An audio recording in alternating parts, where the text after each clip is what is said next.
Jagex just changed how charged weapons work.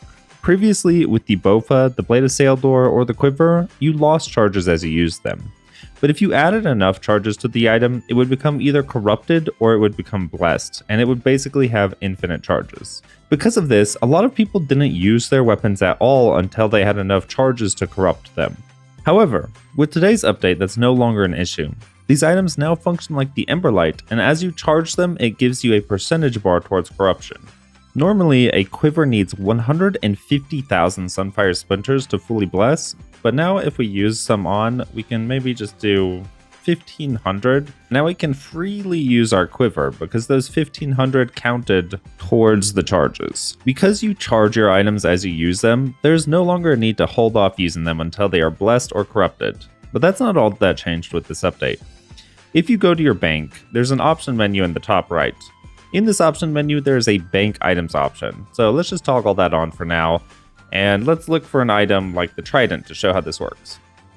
So my Trident, question mark charges, but let's just check it so we can see. 2,000 charges. Let us completely uncharge this. Okay, uncharge it. And now we'll throw it back in the bank. So my Trident is completely uncharged. Okay, so it looks like if it's fully uncharged, it doesn't work. You want to have at least like one charge in it. So let's throw one charge in this so it counts as the Toxic Trident. But now anything with a charge gets a new option to configure charges. So because it's the enhanced one, you can set it up to 20,000, but let's just set 1,000 charges. I don't want this thing to be too charged.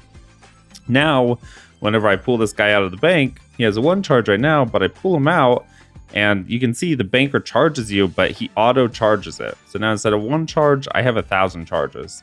This means like whenever I'm gearing up for raids, all my stuff will automatically recharge itself. So I'll definitely be doing this with like the Shadow.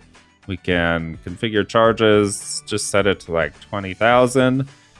This is going to kill my Soul Rune stack, but whatever. Yeah, I don't have enough resources. So I just did what it can, but it'll stop itself.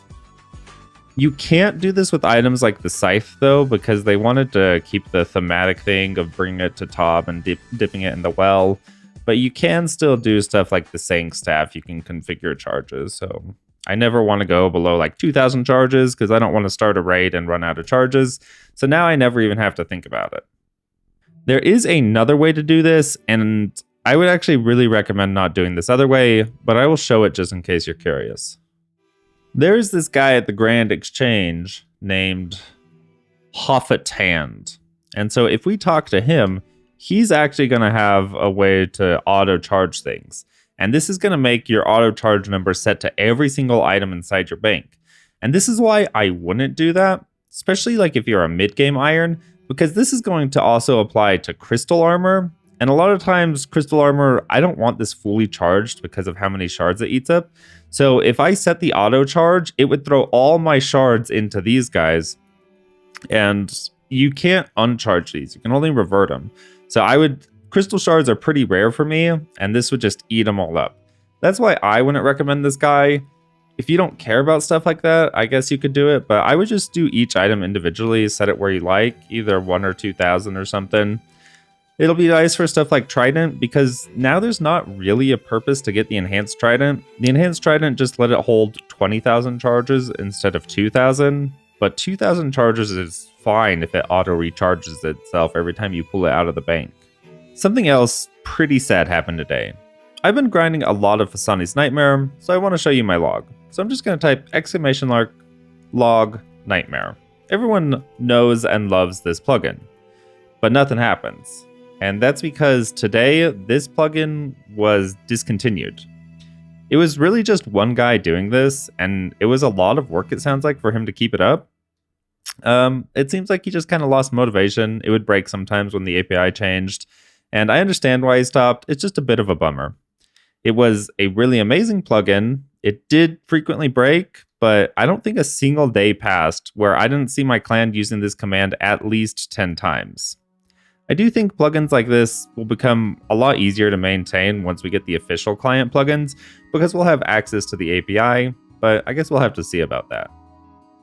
The items so far I found that you can charge are the Tumican Shadow. The Venator Bow works on the normal one. They said they would fix the Echo one later, so hopefully next week we can do the Echo Venator Bow, but you can do the normal Venator Bow right now. The Tonal Sticks of Ralos, the Bone Crusher Necklace, the Ring of Suffering, any Wilderness Weapon works, the Magma Helm and really all the Serpentine Visages work, the Sang works of course, all of the Crystal Armor, the Bofa, and the Blade of Saildor all work. The Blood Fury works. The Soul Bearer works. The Ash Sanctifier also works. Crystal Pickaxe works. The Crystal Axe weirdly doesn't work, but I think that's because mine is inactive, and just like the Trident, you have to have at least one charge. It looks like the Alchemist Amulet doesn't work. I imagine they will add this in the future, though.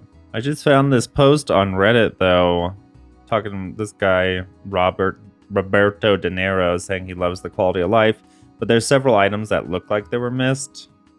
But based off Goblin's comment, it sounds like most of these are doable.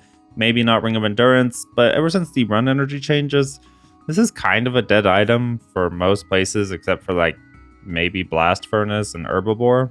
And the last bit of important news this week was Jagex got a new CEO.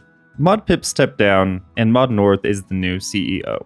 There was a lot of doom and gloom about Mod Pips, and now, of course, there's a lot of doom and gloom about Mod North.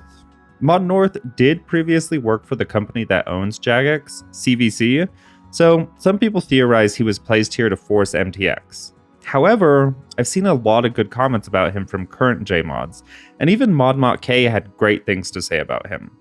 It sounds like he's played a lot of both games, so I think we can probably hold off on sounding the end of the game alarm bells for now, and just see what happens. A huge thank you to the channel members. In the Distinguished Pencilman tier, we have Dakota A, Cody C, and Vane Main. In the right-hand pen tier, we have Single and Timothy C, and the Sir Pen tier, we have Blake. Thank you all so much for supporting the channel.